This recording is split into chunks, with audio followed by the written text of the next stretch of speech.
नमस्कार, आप देख रहे हैं दैनिक सवेरा टीवी और हम पहुंचे हुए हैं गया धाम के अक्षय वट मंदिर, जहां पर माता सीता ने जहां 4 व्यक्ति को माँ ने श्राप दिया था और एक अक्षय वट जिसको वरदान दिया था उसी मंदिर में मौजूद है। जहां अक्षय वट की तस्वीरें दिखा रहे हैं। हजारों साल पुराना ये वृक्ष है जिसको वरदान दिया गया था माता सीता की तरफ से कि कभी भी वो नष्ट नहीं होगा, खत्म नहीं होगा, कभी सूखेगा नहीं। और तस्वीरों में आप ये देख रहे हैं जहां पर लोग जो हैं देश विदेश से यहाँ पर आके पिंडदान कर रहे हैं अपने पितरों की मोक्ष प्राप्ति के लिए, जो यहाँ पर पूजा कर रहे हैं। तो तस्वीरों में देख पा रहे हैं यहाँ पर जन सैलाब जो है, लगातार पिंडदानियों का सैलाब आ हुआ है। लाखों की संख्या में श्रद्धालु यहाँ पहुंचे हुए हैं, इतने कि पुलिस अधिकारी जो है वो उनको मेंटेन नहीं कर पा रहे हैं। तस्वीरों में आप ये देख पा रहे हैं यहाँ पर श्रद्धा के अनुसार यहाँ पर कपड़े बांधे जाते हैं, अपनी मान्यताएं पूरी की जाती है। माना जाता है कि यहाँ पर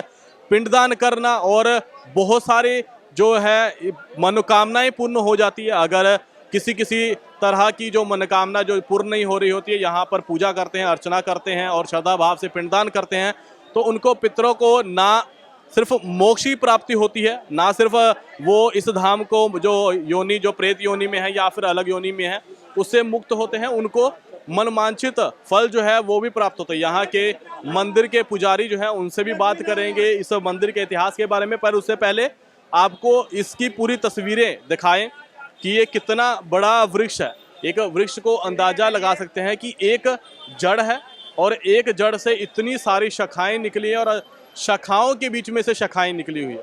तो ये बहुत ही प्राचीन हजारों वर्ष पुराना ये मंदिर है जिसको माता सीता ने जो है अक्षय होने का वरदान दिया था। और तब से ये वृक्ष आप देख पा रहे हैं कि अभी तक वृक्ष जो है बिल्कुल हरा भरा है। हजारों साल पुराना जो है यह मंदिर और हजारों साल पुराना ये वृक्ष है।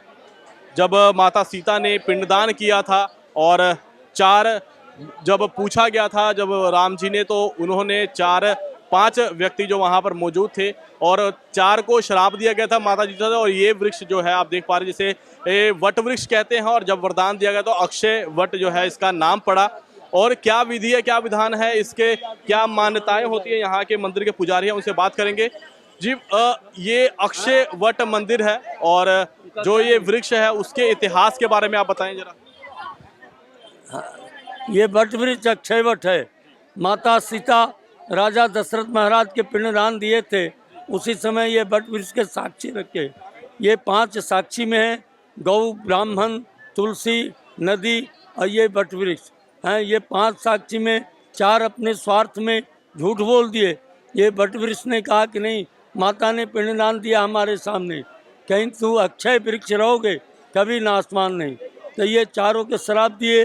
फल्गु नदी के कहें ये जल नहीं रहेगा, गुप्त गंगा रहोगे। तुलसी के श्रापित किए, गंदे जगह पर जन्म लोगे, कुकुर पेशाब करेगा।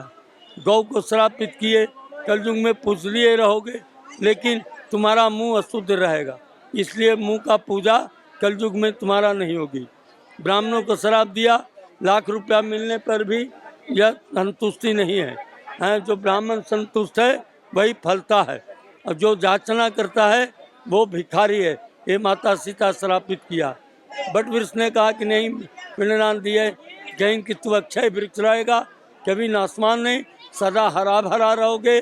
तुम्हारे नीचे जो भी लोग आएंगे सभी का सभी मनोकामना काम सभी सफल होगी। यहाँ कितना पुराना मंदिर होगा ये वृक्ष होगा? ये वृक्ष सतयुग के वृक्ष है।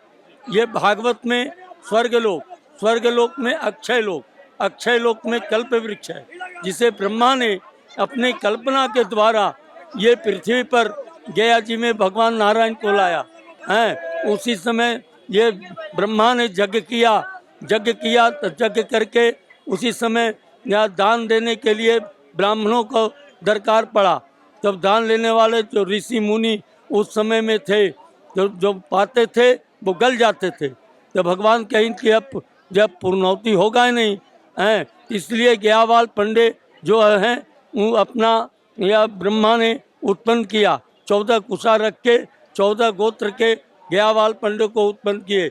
ये वायु पुराण में भी आप पाएंगे ब्रह्म पर कल्पितान विप्रांत हब कब दिना चैते तै तो सीता सर्व पितृ भी सहदेवता है। तो ये पद्म पुराण में है। गया श्राद्धे विष्णु रूप ने मोक्षदायिनी जनार्दनम, चरण बाग से हमारा पितरों का मोक्ष है। बस हमारा गया जी में किसी प्रकार का दान लेने का अधिकार हमारा नहीं है। सिर्फ गया श्राद्ध के नाम पर जो लोग आते हैं उन्हीं का दान हम लेंगे। ये कोई सत्यनारायण का शादी ब्याह ये सब पाठ जो करते हैं ये ब्राह्मण हम लोग नहीं हैं। सिर्फ गया श्राद्ध के लिए निमित्तिक जो लोग आते हैं, जब ब्रह्मा ने हमको दिया है उसी तरह से सभी लोग आते हैं और दान देते हैं। ये बट वृक्ष में अभी अमावस खत्म होगी हैं, लाखों पर यहाँ खर्च करेंगे लोग, कपड़ा लत्ता सोना चांदी रुपए पैसे 16 दान की सज्जिया दान करके यहाँ देते हैं। यहाँ पर जो कपड़े बांधे हुए हैं, धागे बांधे हुए हैं, ये कौन सी मनोकामनाएं पूर्ण होती है? ये क्या किस लिए बांधा जाता है?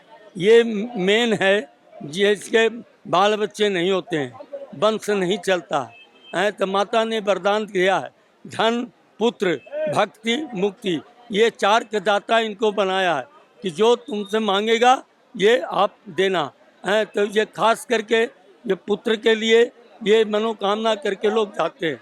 पूरा हो जाने पर बच्चे का मुंडन यही करते हैं।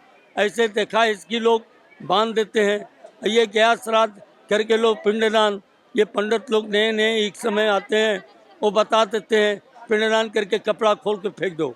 इसका हम विरोध करते रहते हैं, बार बार कहते हैं देखो शरीर का कपड़ा भगवान पर न फेंको, लेकिन ये बार बार सब लोग फेंक देते हैं। मतलब यहाँ पर जिनको पुत्र नहीं हो रहा होता है वो यहाँ पर धागा बांध के जाते हैं और जब उनकी मनोकामना पूर्ण होती है तो धागा खोलना भी पड़ता है। हाँ, धागा खोलना पड़ता है। जब बच्चे का मुंडन होती है उसी समय खोलते हैं। और कौन सी कामनाएं हैं जो यहाँ पर धागा बांध किसी प्रकार का कोई भी मन्नत करके जाते हैं सभी को भगवान पूरा ही करते हैं। चाहे साल में करे 6 महीना में करे तुरंत करे, लेकिन भगवान उसका सभी मनोकामना को पूरा करते हैं।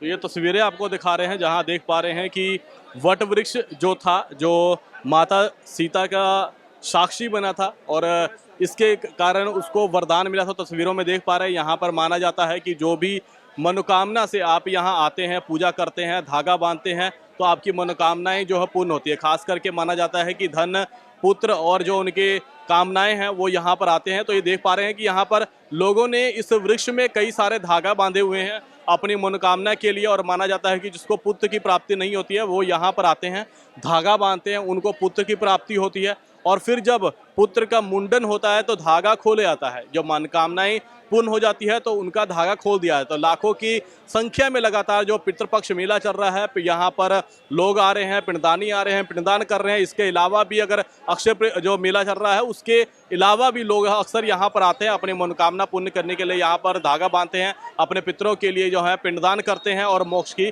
प्राप्ति होती है। कैमरामैन पवन के साथ मैं रवि मिश्रा, गया, बिहार।